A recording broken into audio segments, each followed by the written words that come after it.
It's Masse here, and welcome to our first I'm Feeling Queer Today feed swap. Today is April 18th, National Transgender HIV Testing Day. This day is observed to shine a light on the disproportionate impact of HIV on the transgender community and to promote HIV testing, prevention, and care among transgender, non-binary, and other gender-diverse people. Calling attention to AIDS and HIV awareness, today we're going to be sharing an episode from a podcast we love called Queer News. Hosted by Anna DeShawn, Queer News is an intersectional approach to a news podcast where race and sexuality meet politics, entertainment, and culture. In this special episode, to change the pattern, the AIDS Quilt travels the South with purpose. Anna shares her experience covering the 35th anniversary of the AIDS Memorial Quilt in San Francisco and the emotional impact of viewing it up close and personal for the first time. Anna really takes you on this journey with her, and it's a deeply touching episode. It feels like a privilege to tag along. Her energy and empathy are both contagious in equal measure. We hope you enjoy the Queer News episode we are sharing today. If you like what you hear, you can catch new episodes every Monday at 7 a.m. Central, and check out the show notes for ways you can support Anna DeShawn and this powerful podcast. Also check out our social media at The Future Perfect Project on all platforms for bonus content about this episode, featuring an interview with me, Anna, and I'm Feeling Queer Today co-producer Samuel Smalls Jr. Now let's take a listen to Change the Pattern, the AIDS Quilt Travels the South with Purpose, which premiered on Queer News on October 4th, 2022. We hope you enjoy it and learn something new. Family, it's your favorite queer radio personality, Anna DeShawn, with our queer news for today. Now, I want to make you a promise. We will continue to bring you the latest in queer news, culture, and politics. So if you're digging our intersectional take on the daily, consider joining the Q Crew. The Q Crew is our monthly membership program we started to help us grow the podcast. With your help, we can bring you more stories celebrating our lesbian, gay, bisexual, transgender, queer, and comrade communities. Now, family, you all remember back in June when the Q Crew funded me to cover the 35th anniversary of the AIDS Memorial Quilt in San Francisco. I was blown away by your willingness to support this work. The financial gifts of the Q Crew afforded me the opportunity to see the quilt up close and personal for the very first time. There are so many moments of that trip I could share, and I will in a podcast to drop on World AIDS Day, which is December 1st. Feel free to put a reminder in your phone right now because it's going to be good. But when I was on the lawn in San Francisco, walking the aisles of the quilt, and I do mean aisles, as there were 350 blocks laid out, which represented 3,000 panels, 3,000 stories of people who have lost their lives to HIV/AIDS. And listening to the soundtrack of the names being read, Neil Cunningham, and understanding that the average age of a person on the quilt is 33, Onza Omalik, understanding that each panel quilt is 6 by 3, roughly the size of a coffin, telling a story of remembrance through art and words. There was a deep emotional response that came over my entire body. Tears just began to drop because when you walk through a display of the AIDS quilt, you understand it is more than the largest community arts project ever in the world. You understand that it transcends needle and thread.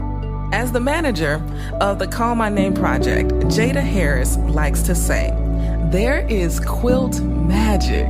And I know this for sure because I have experienced it myself. Now, the Call My Name project exists in an effort to honor the Black lives lost to HIV/AIDS, and I could explain it, but it's way better coming from Jada herself. Take a listen, family. Call My Name is a program that's specifically designed to increase the number of African American people on the quilt and all marginalized communities, Black and brown people.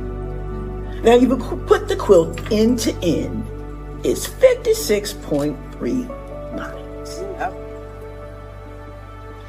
How many do you think is for Black folk?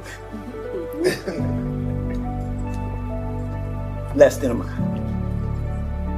That's why we want to call our names, because it's our tradition. This is what we do as people.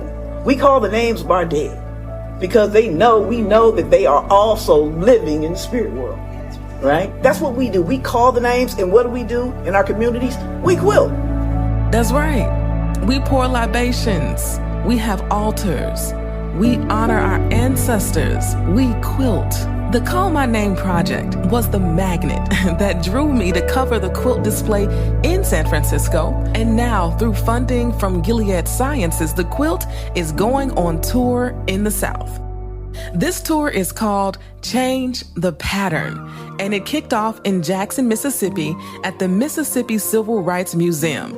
And guess who was there? No, for real. Guess. Come on.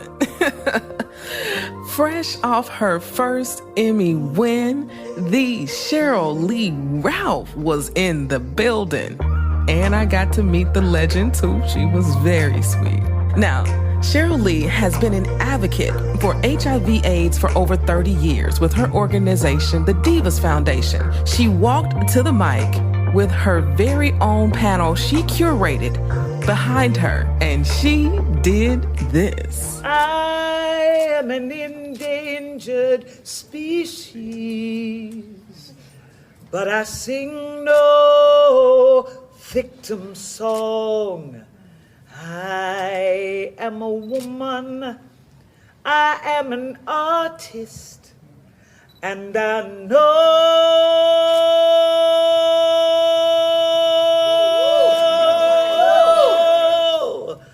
where my voice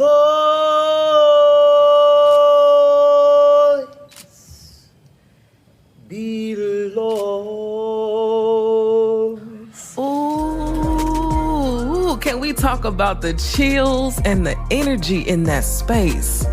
And y'all know she wasn't done, right?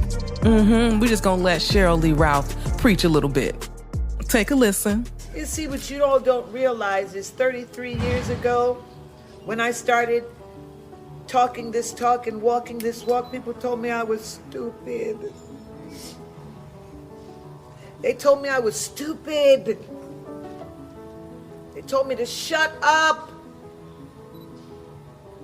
They told me God would find no favor in me because I spend too much time talking about those people.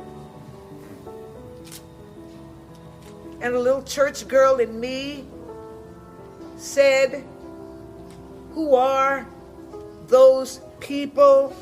Because there, but for the grace of God, go I. And when they said, you must be one of them, and I said, oh, I am absolutely a human being. Yes. And it was very difficult. And then launching Divas at a time when people were not paying attention to people of color and this disease. You heard it said, it was known, classified as a gay white man's disease. But from day one, I saw black folks getting sick and dying. And they weren't just black gay people, they were black gay and straight people. They were not just men, they were men and women. Now, it wasn't just one section of our community that was hit from day one. It was all of us. But every doggone year, we raised our voices to say, this is a black and brown people's problem. This is a woman's problem. This is a child's problem. So every year I have a visitation of spirits. All the brothers, all the women, all the trans, all the drag come on and they say, bitch.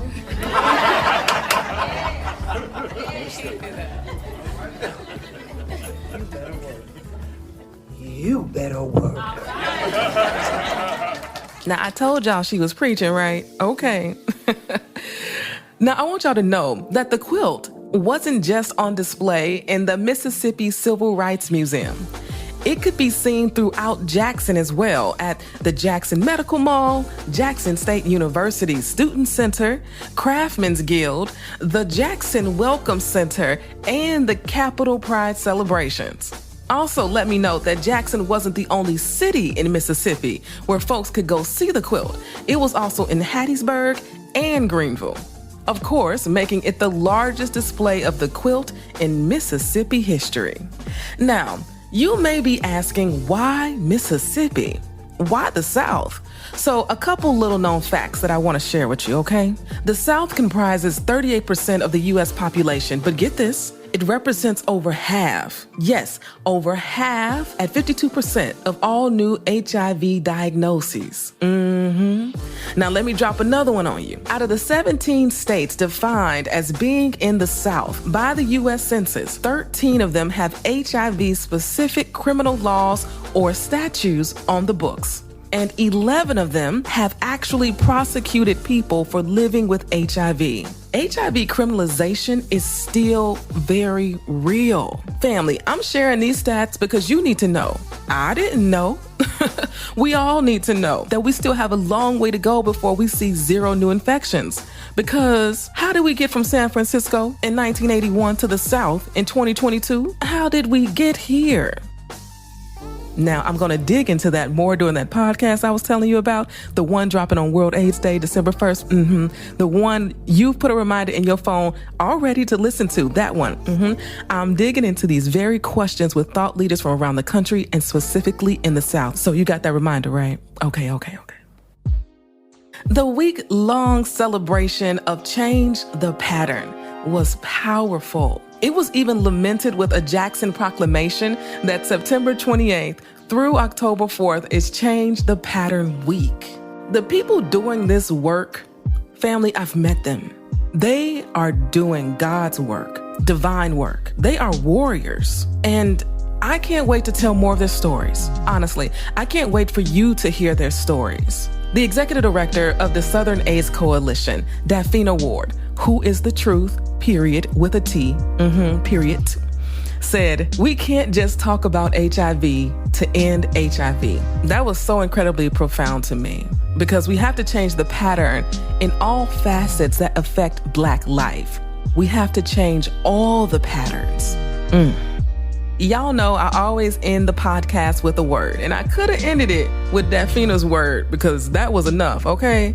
But today, I want to end the word with Cheryl Lee Ralph and a song that was born during the Change the Pattern Week, led by HIV advocate LS. If you know the song, sing along or hum to yourself if you're out here in the streets. And if you don't know it, you will by the time the song ends.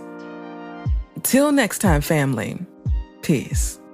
So here we are, talking about Change the Pattern in Jackson. And the pattern is deep, because y'all don't have clean water.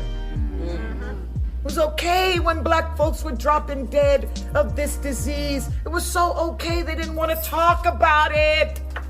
It was so okay they didn't want to remember their families. It was so okay.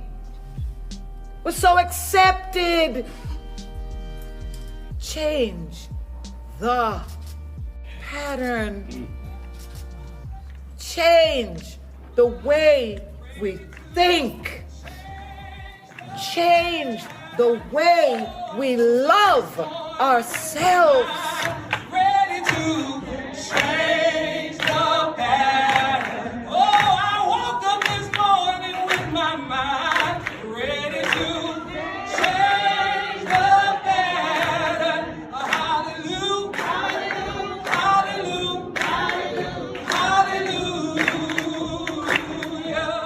This podcast is a production of E3 Radio, your #1 queer radio station playing queer music and reporting on queer news in high rotation.